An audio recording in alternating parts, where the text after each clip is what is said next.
네, 안녕하세요. 3차 시 2교시 수업을 시작하겠습니다. 이번에는 다층 퍼셉트론에 대해서 이제 말씀드리겠습니다. 먼저 신경만의 발전에 대해서 말씀드리려고 하는데요. 여기 보시면 이제 단층 신경망이라는 게 있잖아요. 이렇게 입력층이 있고요. 이렇게 이제 출력층이 있습니다. 이렇게 두 가지로만 되어 있는 게 이게 이제 단층 신경망입니다. 다층 신경망은 요 중간에 히든 레이어가 있습니다. 요 중간에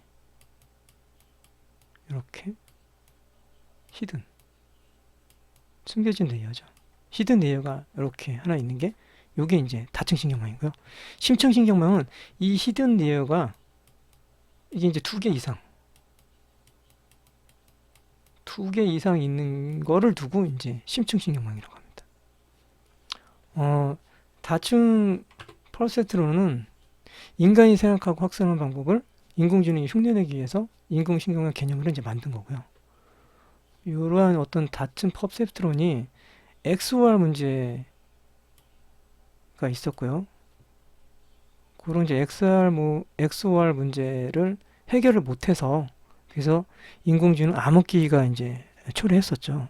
그래서 그러한 어떤 XOR 문제를 이제 해결해서 이제 나온 것이 있는데 먼저 XOR 문제에 대해서 살펴보겠습니다. XOR 문제에는 AND OR이 있습니다. 여기 써있지만 AND라는 것은 입력값 중에서 하나라도 0이 들어가면 결과값이 0이 되는 거예요. 여기 보시면은 이렇게 하나라도 0이 들어가면 0인 거죠. 그죠? 0이죠. 0이죠. OR 같은 경우는 반대로 하나라도 1이 들어가면 결과값이 1인 거죠. 이렇게 1, 여기 하나 1, 1 이렇게 하나라도 1이면 1이 되는 그런 걸 이제 OR이라고 합니다. 그러면 이런 것들은 이렇게 분류가 가능하죠. 여기 이제 플러스하고 마이너스하고 선 하나로 분류가 가능하잖아요. 근데 XOR이라는 것은 이렇게 00일 때 0이고요. 11일 때 0입니다. 나머지는 다 1이고요. 이게 이제 어떤 문제가 있으면 여기 보시면 요거 이제 선 하나로 분류를 할 수가 없어요. 여기 마이너스, 플러스, 마이너스. 요거를 분류를 하려면 선이 두 개가 있어야 되잖아요. 두 개가 있으면 분류를 할 수가 있죠.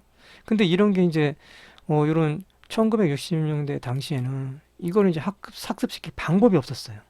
그래서 이게 이제 인공지능이 이제 암흑기에 들어섰다. 근데 이제 요 문제를 해결하게 된 게 요게 이제 백프로케이션이에요. 요 알고리즘이 나와서 이 XR 문제를 이제 해결하게 되는 거죠. 그래서 백프로게이션에 대해서는 나중에 이제 말씀드리려고 하고요. 이제 그래서 이제 뉴럴 네트워크라는 것은 이런 어떤 레이어를 이제 깊게 쌓으면서 이제 학습을 하는 거다. 그래서 그런 것을 두고 이제 딥러닝이라고 하죠. 그리고 이제 특징으로는 항상 이전 레이어 y값, y값이 다음 w의 요 x, 요 x값하고 이제 같아야 되는 거죠. 그래서 여기서 보면 10, 10, 10, 10, 10, 10 이렇게 같죠. 이게 이제 y값이고요. 여기 이제 x값이 되는 거죠. 근데 이제 최종적인 거에서는 이제 상관이 없다, 제한이 없다 라는 특징을 가지고 있습니다. 그러면 XOR 문제를 해결하기 위해서 이제 나온 것들에 대해서 이제 살펴보겠습니다. 먼저 이제 컨볼루션 뉴럴 네트워크가 있죠. 이제 컨볼루션 신경망이라고 하죠. 그래서 이 모델을 통해서 이제 제시된 게 백프로게이션이고요. 하지만 이런 이제 백프로게이션 효과가 현실의 문제를 다루기 위한 계층의 수를 늘려갈수록 희미해지는 문제. 요거를 두고 이제 베니싱 그라디언트 프로블럼 문제라고 하죠. 이렇게 해가지고 점점점 사라지는. 요거를 잠깐 말씀드리면 이렇습니다. 아까 이제 입력층, 그 다음에 이제 출력층, 그 다음에 요 사이에 이제 그 히든 레이어가 있다고 말씀드렸잖아요. 이런 식으로, 이런 식의 구조죠. 이렇게 이제 학습이 진행되는 것을 프로파게이션이라고 하고요. 출력층에서 다시 앞으로 가는 거를 요걸 두고 이제 백프로게이션이라고 합니다. 예. 요렇게 진행해 가면서 미분을 하게 되죠. 미분을 해가지고 요렇게 이제 미분을 업데이트 해가지고 점점 학습을 좋게 하는 건데, 이제 W 값을 이제 구하는 거잖아요. 우린 최종적으로. 근데 요게 이제 점점 가다가 0이 돼버려요. 0이 돼버리면 저희는 더 이상 학습을 할 수가 없잖아요. 더 해야 되는데, 학습을 많이 해야 되는데 여기서 끝나버리니까. 그래서 이러한 현상, 점점 가다가 0이 돼서 사라져버리는, 이제 그런 현상을 두고 벤시 그라디언트 프로블럼 문제라고 합니다. 예, 그리고 이제 XOR 문제를 해결하기 위해서 나온 것들이 몇 가지가 있는데, 그 중에서 이제 SVM, 서포트 벡터 머신이라는 게 있고요. 또 의사결정 나무, 그 다음에 랜덤 포레스트라는 게 있습니다. 그럼 여기서 서포트 벡터 머신에 대해서 한번 살펴보겠습니다. 요거를 이제 서포트 벡터 머신에는 이제 결정 경계라고 해가지고 디시전 바운더리라는 게 있어요. 그래서 이 디시전 바운더리라는 거는 어떤 거냐라고 했을 때, 여기 요 선이 있지 않습니까? 요 빨간 군, 그 다음에 요 파란 군, 요 두 개의 군을 이제 구별하는 요 결정 경계 선, 면, 요거를 이제 두고 이제 디시전 바운더리, 요 결정 경계면을 두고 이제 디시전 바운더리라고 합니다. 근데 요거는 이제 2차원인 경우는 이렇게 표시를 하고요. 3차원 이상, 3차원인 경우는 이렇게 어떤 평면으로 이제 구별할 수가 있겠죠. 예, 그리고 3차원 이상, 이제 차원이 높아갈수록 단순한 평면이 아니라 이제 그거를 이제 이렇게 하이퍼플레인, 초평면이라고도 부릅니다. 그러면 문제를 하나 내려고 하는데, 요 디시전 바운더리, 결정 경계, 요 선, 요 이것 중에서 가장 최적의 결정 경계 그 선은 어떤 거라고 생각하십니까? 한번 찾아보세요.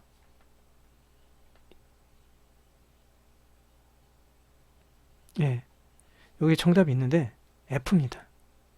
왜 F면 이 결정 경계면은 두 클래스의 분류 사이에 거리가 가장 먼 거, 가장 먼 게 좋은 겁니다. 이런 식으로 이게 가장 멀죠. 요 선 중에서 보면은 이게 이제 가장 멀잖아요. 그래서 우리는 이렇게 최대한 멀게 떨어뜨리는 게 이제 좋은 겁니다. 다음번에는 이제 마진에 대해서 말씀드리려고 하는데요. 이 마진이라는 것은 어떤 걸 뜻하면, 여기가 이제 결정 경계면이잖아요. 이 선이요. 이 선으로부터 이 군집단까지 이 거리, 요거를 마진이라고 합니다. 이 파란색까지 거리, 빨간색까지의 거리, 파란색까지의 이 거리, 이걸 두고 이제 마진이라고 합니다. 마진이라고 하죠.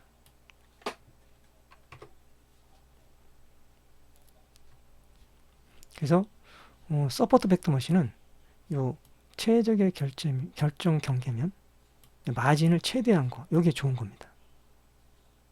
그래서 서포트 벡터 머신의 이제 장점이라고 하면, 어떤 데이터 포인트 중에서, 데이터 포인트라는 게 아까 그 이런 검정 점들이죠. 아까 군집단을 얘기하는 거죠. 이렇게 파란색 점, 빨간색 점, 이제 그런 군집단을 이제 그걸 이제 데이터 포인트라고도 할 수 있겠죠. 그래서 그런 어떤 서포트 벡터만 잘 골라내면, 그러한 나머지 쓸데없는 수많은 데이터 포인트 이제 무시할 수 있으니까 당연히 빠르게 되겠죠. 다음번에 이제 심층 신경망, 딥 뉴럴 네트워크에 대해서 이제 말씀드리겠습니다. 뇌라는 것은 이제 사람의 뉴런을 이제 뻗단 거죠. 신경망이라는 것은. 그래서 이렇게 보시면 입력 데이터로 여기 들어오고요. 1, 뭐 x1, x2 같은 게 들어오죠. 그리고 이제 바이어스, 그 다음에 웨이트를 거친 다음에 이렇게 시그마 이렇게 합하게 되죠. 그러고 난 다음에 이렇게 여기 이제 액티베이션 함수, 액티베이션 요 활성 함수는 이제 여러 가지가 있는데 그 중에 요거 같은 경우는 이제 탄 H를 뜻합니다. 그래서 이렇게 탄 H인데 요거는 이제 이렇게 그래프가 있을 때 여기서 이렇게 가는데 여기가 마이너스 1이고 여기가 1입니다. 그래서 마이너스 1과 1 사이에 그려지는 이 함수를 두고 이제 그 탄 H 함수라고 합니다. 그래서 이제 Y 예측 출력값이라고 볼 수 있겠죠. 그래서 이러한 것을 두고 이제 뉴런이라고 합니다. 얕은 신경망, 스왈로우 뉴럴 네트워크는 이제 요런 이제 은닉계층이 이제 한 개 있는 거. 요거를 이제 얕은 신경망이라고 합니다. 그 이제 심층 신경망은 뭐겠어요? 많겠죠. 히든 레이어가 이제 많은 거를 두고 이제 심층 신경망, DNN 약자로서 딥 뉴럴 네트워크라고 하죠.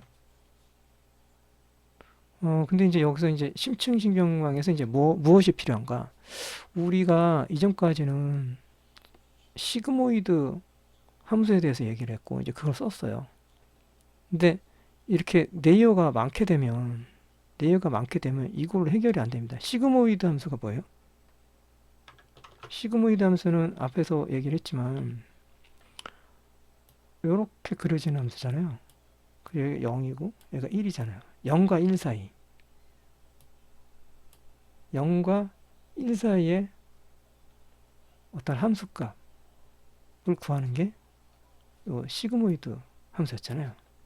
근데 이제 이렇게 레이어가 많으면 이거 갖고 안 된다는 거죠. 그래서 나온 게 이제 넬루라는 함수입니다.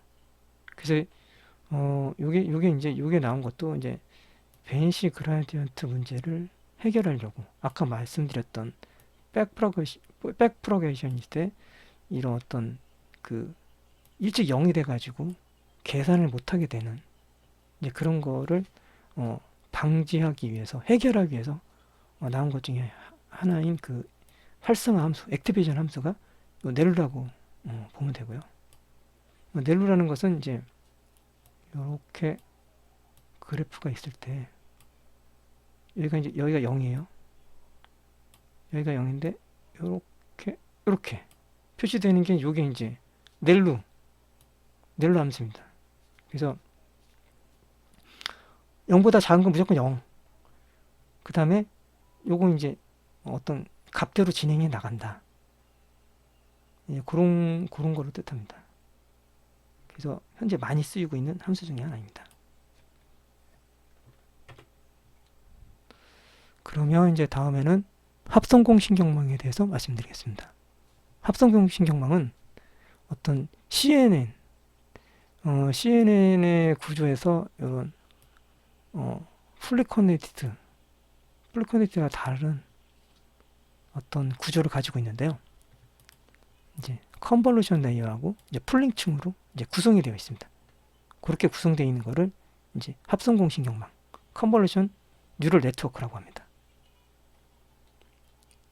이렇게 보시면 이렇게 컨볼루션이 있고요. 넬루가 있고요. 아까 말씀드렸던 그 넬루 함수요. 그리고 풀링이 있습니다. 풀링에 대해서는 이제 나중에 설명드리겠습니다. 그리고 다시 컨브, 넬루, 풀링 뭐 이런 식으로. 근데 이제 이렇게 풀링 레이어는 이제 뭐 생략하기도 합니다. 그래서 컨브, 넬루 이런 식으로 구성이 되어 있습니다. 이제 그런 걸 두고 이렇게 합성공 신경망이라고 합니다. 그러면 요 곱충, 그러니까 컨볼루션 레이어에 대해서 말씀드리겠습니다. 보통 우리가 이렇게 보면은 이제 풀리 커넥티드 같은 경우는, 풀리 커넥티드 레이어 같은 경우는 이렇게 3이라는 요 이미지가 있는 경우, 여기 이제 28 픽셀 28이에요. 요걸 이제 쭉 이렇게 느려뜨려놔요. 그러니까 28 곱하기 28인 거죠. 그러니까 28 곱하면 784예요. 그래서 이런 식으로 쭉 늘어놓는 거죠.